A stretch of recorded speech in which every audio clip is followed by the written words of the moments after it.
A woman came to the barn today. Her hair was the colour of walnut wood. Her eyes were the colour of bracken in October. Her socks were the colour of cherries, which was noticeable because all the rest of her clothes were sad colours. She carried an enormous shoulder bag, canvas. It had a big buckle, square, but it was hanging open. The woman's mouth was open too. She was shifting from one foot to the other by the door, so I told her to come in. The words came out a bit mangled due to the fact that I was wearing my mask.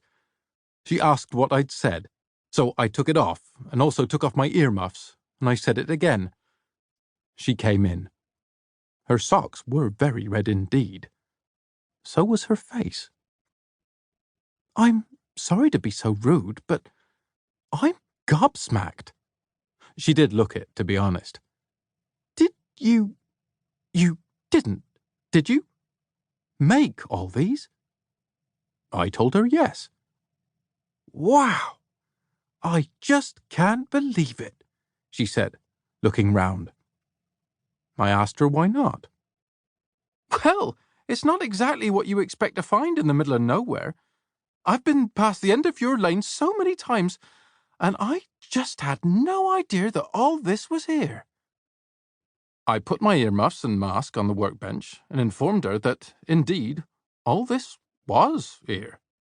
Perhaps I should have pointed out as well that this is not the middle of nowhere. Not at all. Exmoor is the most somewhere place that I know, and my workshop is an extremely somewhere part of it. I did not say this, though. It would have been rude to contradict her. Morning light was pouring in on us from the 3 windows.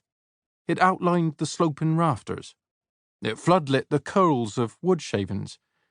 It silvered the edges of the curves and arcs all around us, and made strung shadows on the floor. The woman was shaking her head so that the walnut-coloured hair bounced around her face. "How lovely! They're beautiful, so beautiful. It is like a scene from a fairy tale. And how strange that I've stumbled across this place today of all days." Today is Saturday, September the 9th, 2017. Is that a particularly strange day to stumble across a harp barn? I smiled politely. I wasn't sure if she wanted me to ask why it was strange. Lots of people find things strange that I don't find strange at all, and lots of people don't find strange the things that I find very strange indeed. The woman kept looking at me and then gazing around the barn and then back at me again. Then she pulled on the strap of her canvas bag to rearrange it in a different way over her shoulder and said, "Do you mind my asking, have you been here long?" I informed her that I'd been here for 1 hour and 43 minutes. Before that, I was out in the woods having my walk. She smiled and said, "No, I mean, have you had this place a long time, as a workshop?" I told her I came here when I was 10 years old, and I was now 33 years old, so that meant, I explained in case her math was not very good, that I'd been here for 23 years. "No, I just can't believe it," she said again. She seemed to have a problem believing things. She shook her head slowly. "I think I must be in a dream." I offered to pinch her. She laughed. Her laugh was interesting, explosive, and a little bit snorty. The next thing that happened was I went across and shook her hand, because that is what you are supposed to do. You are not supposed to do pinching. I knew that, really. "My name is Dan Hollis, the Exmoor Harpmaker," I said. "Pleased to meet you.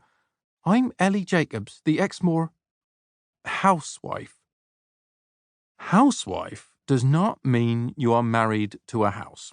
It means you are a woman who is married to a husband and your husband goes off to work every day and you don't go off to work at all, but embark on house dusting, house hoovering, and various ironing and washing duties and other things that happen in a house.